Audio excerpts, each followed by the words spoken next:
So gym చేసే వాళ్ళకి shoulder pain ఎందుకు వస్తుంది అండ్ జిమ్ చేయని వాళ్ళకి షోల్డర్ పెయిన్ ఎందుకు వస్తుందో తెలుసుకుందాము. ఎలాంటి ఫిజికల్ యాక్టివిటీ చేయని వాళ్ళలో మసిల్ మొబిలిటీ అనేది తక్కువ ఉంటుంది అనమాట. సో దానివల్ల మసిల్ లో స్టిఫ్నెస్ అనేది ఏర్పడుతుంది అనమాట. సో దీనివల్ల ఎక్కువ బర్డన్ అంతా కూడా షోల్డర్ టెండన్ మీద ఉంటుంది అనమాట. సో దానివల్ల షోల్డర్ ఇంప్రూవ్మెంట్ రావడము, ఫ్రోజన్ షోల్డర్స్ అవ్వడము జరుగుతూ ఉంటుంది అనమాట. సో నేను ఈ వీడియోలో అక్కడ మసిల్ ఎట్లా రిలీజ్ చేయాలి, ఎట్లాంటి స్ట్రెచెస్ ఇవ్వాలి అండ్ ఎట్లాంటి మొబిలిటీ ఎక్సర్సైజులు చేయాలనేది చూపించాను. ఈ స్ట్రెచెస్ ని మీరు మినిమం 30 నుంచి 60 సెకండ్లు హోల్డ్ చేయాలి. నేను చూపించే ఈ మొబిలిటీ ఎక్సర్సైజ్ ని మినిమం 15 నుంచి 20 రెప్స్ 3 నుంచి 4 సెట్స్ చేయాలన్నమాట. జిమ్ చేసే వాళ్ళలో షోల్డర్ పెయిన్ అనేది, షోల్డర్ ఇంజరీస్ అనేది 2 రీజన్స్ వల్ల రావచ్చు అనమాట. ఒకటి ప్రాపర్ ఫామ్ ని మెయింటైన్ చేయకపోవడం వల్ల రావచ్చు, అండ్ నెంబర్ 2 ఓవర్ యూజ్ అవ్వడం వల్ల కూడా రావచ్చు అనమాట.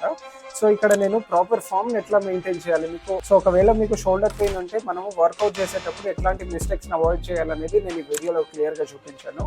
సో ఈ వీడియో మీకు నచ్చితే